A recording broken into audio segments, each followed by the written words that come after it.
tackling not only physical storms, but emotional ones too. ABC News Chief Meteorologist Ginger Zee takes us a little closer to home in her new book, writing about overcoming several traumas in her life and finding hope through the power of healing and self-love. And just for awareness for our viewers, during this segment, we will be touching on topics like mental health, rape, and suicide. Ginger Zee, of course, no stranger to the show. Of course, we enjoy your It's Not Too Late reports for us. And first, I just want to start by saying a huge happy birthday and congratulations on another book. So much to celebrate. Thank you. I'm so honored to be here, especially to talk about this, because It's Not Too Late is critical. All of our weather reports are as well, but this will hopefully touch so many people. Very important on two different fronts here. And you originally wrote A Natural Disaster, which highlighted your struggle with mental health. But in this new book, no topic is off limits. You talk about rape, suicide attempts, abortion, domestic violence. Despite all the trauma that you've endured, you say that you consider yourself lucky. You state, sharing these secrets is power and gives me an instant jolt of connection to other people who are on their own mental journey. Why was it so important for you to share some of your own personal traumas? It was important personally for me to share it because I have gone through most of my life as an executive level people pleaser.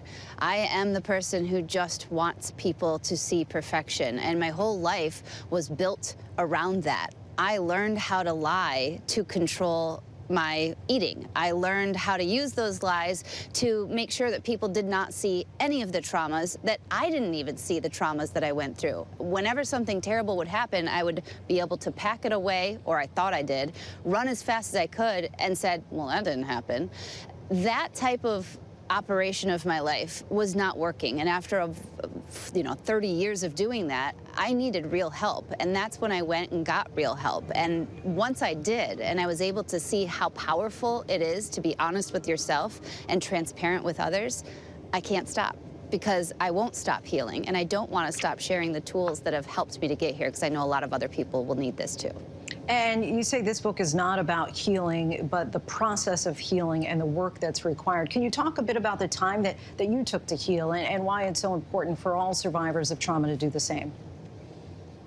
I think you can relate mental health and the journeys through healing a lot to physical health. It's not easy. It's hard work.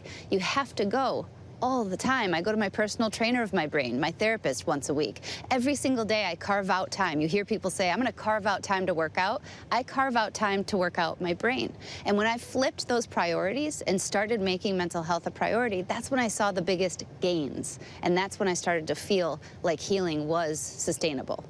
And you said also that you were inspired to share a part of your story after watching the testimony of Christine Blasey Ford accusing current Associate Justice of the Supreme Court of the United States, Brett Kavanaugh, of rape. Let's listen to her remarks.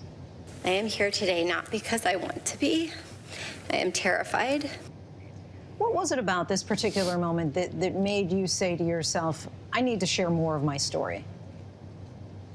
That testimony was played loudly over the speakers at Good Morning America during what we call our cold open. And I was sitting there on the side in the wing where I sit to, get ready for my hit and do the weather. And I heard that it was about a minute of her testimony, which I had read, but I hadn't heard. And when I heard that woman use those words in my IFB, and the thing that we wear in our ear, it was like it drilled into my brain, deep into the trauma that I had not dealt with for 25 years or whatever it had been. And that's when I really had to step back, because I started bawling. And I had been doing such work on feeling and getting into, regulating my emotions. But I started crying so hard, my producer and best friend, Samantha, she said, are you going to be able to go on TV? Should I say something? What's wrong? What's happening? And I shared with her. And then I realized that, no matter what happened in the Christine Blasey Ford trial and afterward, all of these women in the Me Too movement, they were speaking their freedom, right? They were starting to shed the shame.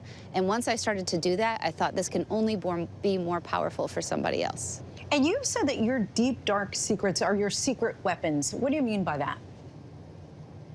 So all of these things that we carry around and we think that they're, you know, everybody's got those skeletons in the closet and these things, they're all part of our narrative. They're all part of our history.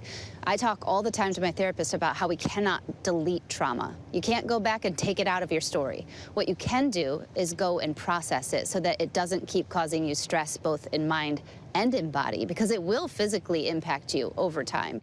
And of course, while you've been out there on the road, you've met countless survivors of trauma through your job. What have their stories taught you?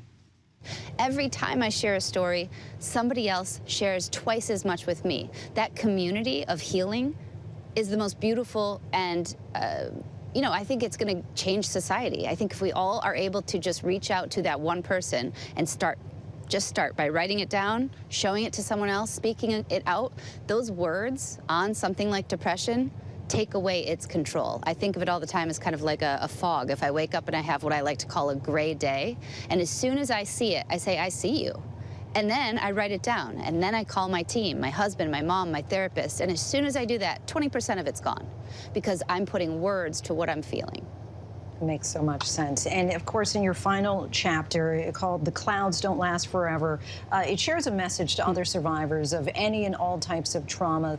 You write, the storms don't last forever. They can't and they won't. It's not how the atmosphere works, and it's not how life works. For someone who might be in the midst of their own personal storm right now, what advice might you share based on your own experience?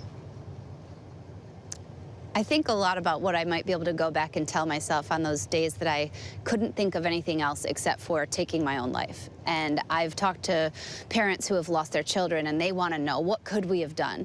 And I really hope that the one thing I can get through to people is how temporary everything is. I would go back and I would tell myself that morning, you are not going to feel like this tomorrow.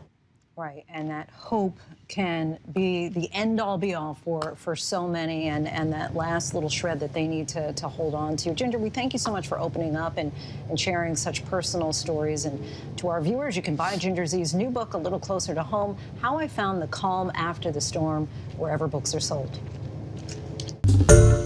Hi everyone, George Stephanopoulos here. Thanks for checking out the ABC News YouTube channel. If you'd like to get more videos, show highlights, and watch live event coverage, click on the right over here to subscribe to our channel, and don't forget to download the ABC News app for breaking news alerts. Thanks for watching.